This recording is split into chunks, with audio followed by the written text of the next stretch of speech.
বল্টু, তুই কি সাঁতার পারস? না স্যার। আর এটা তুই কি বলিস? একটা কুত্তা তো সাঁতার পারে, তুই কি কুত্তার চেয়েও দম? স্যার আপনি কি সাঁতার পারেন? হ্যাঁ পারি তো। আরে কি বলেন, একটা কুত্তা আর আপনার মধ্যে তো কোনো পার্থক্যই দেখি না। আচ্ছা বল্টু, বলতো ছেলেরা যেখানে যায় মোবাইল নিয়ে যায়, কিন্তু বউ নিয়ে যায় না কেন? স্যার মোবাইল তো যখন ইচ্ছা তখন সাইলেন্ট মুড করা যায়। আপনি কি ইংরেজি বলতে পারেন? না স্যার। তাহলে তো আপনার এই চাকরিটা হবে না। কি বলেন স্যার, সাধারণ একটা দারোয়ানের চাকরি পেতে ইংরেজি পারতে হবে? হ্যাঁ জানতে হবে। কেন, চোর কি আমেরিকার থেকে আসবে নাকি? স্যার একটা জিনিস সবসময় মনে রাখবেন। কি?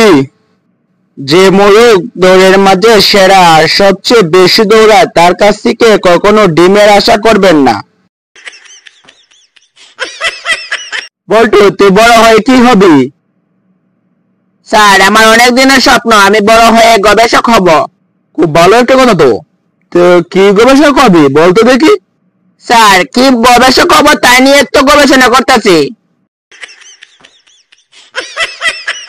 বল্টু, আমি তো মোবাইল দিয়ে টাকা ইনকাম করতে চাইছি। তো মোবাইল দিয়ে কিভাবে টাকা ইনকাম করবো, আমার একটা পদ্ধতি দে তো। স্যার আপনার জন্য বেস্ট একটা অফার পেয়েছি, আপনি মোবাইলটা বিক্রি করে দেন, তাহলে অনেক টাকা পাবেন। চাচা চলেন আমরা বাইরে থেকে একটু ঘুরে আসি। না রে বল্টু, তুই যা, আমার শরীর খুব খারাপ লাগছে। শরীর একদম দুর্বল হয়ে গেছে, শরীরে শক্তিও পাচ্ছি না। চাচা আমাদের স্যার বলেছে দুধ খেলে নাকি শরীরের শক্তি বাড়ে।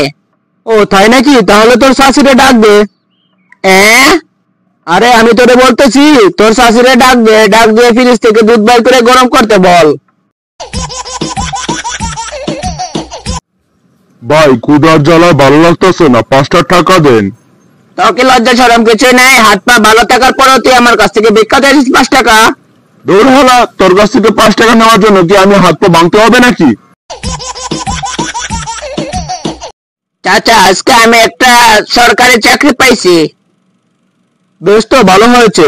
তো আমার কিছু কথা শুন। সরকারি চাকরি পেলে ঘুষ টুস খাইতে হয়, তুই কিছু ঘুষ টুস খাস কিন্তু। এই যে এত বড় প্রাসাদ দেখতেছিস আমার, এটা কিন্তু ঘুষের টাকাই করা। তো তুই কি চাকরি পাইলি? দুদক মানে দুর্নীতি দমন কমিশনের। দেন 30 লাখ দেন। আমি তো তোর চাচা বাবা, আমার কাছ থেকে একটু কম রাখ। ভাই ভালোভাবে একটা দুধ চা দেন তো। এই নেন। ভাই আজকে দুধ চা কিন্তু অনেক ভালো হয়েছে। ভালো তো হবে, কারণ আজকে দুধের মধ্যে কুত্তা প্রস্রাব করে দিয়েছিল তাই। কি রে তানিয়া, তোর মন খারাপ কেন রে? স্যার কালকে আমার বাড়িতে ডাকাত ঢুকছিল। আচ্ছা, ডাকাতি কি কোনো সমস্যা করেছে? কি বলেন স্যার, সমস্যা করবে না মানে? ও আমার স্বর্ণের সব গয়নাগাটি নিয়ে চলে গেছে। যাক, আপনার ইজ্জত বেঁচে গেছে। ওটা বেচেই তো আমি এতদিন গয়নাগাটি কিনেছিলাম। কিরে চান্দু, তুই বড় হয়ে কি হতে চাস? আমি বড় হইয়া মিষ্টির দোকান দিমু। কেন, তুই আবার মিষ্টির দোকান দিতে যাবে কেন? আরে তেমন কিছু না, আমি শুধু মিষ্টির দোকান দিয়ে মিষ্টি বেচুম আর কামু, বেচুম আর কামু, বেচুম আর কামু। এজন্য এতদিনে বুঝতে পারলাম তোরা বড় হয়ে কেন গার্লস স্কুলের চাকরির ইন্টারভিউ দিতে যাস। কিরে বল্টু, তোর পরীক্ষা কেমন হয়েছে? বাবা মনে করেছে ওরা আমাকে আমি বোকা।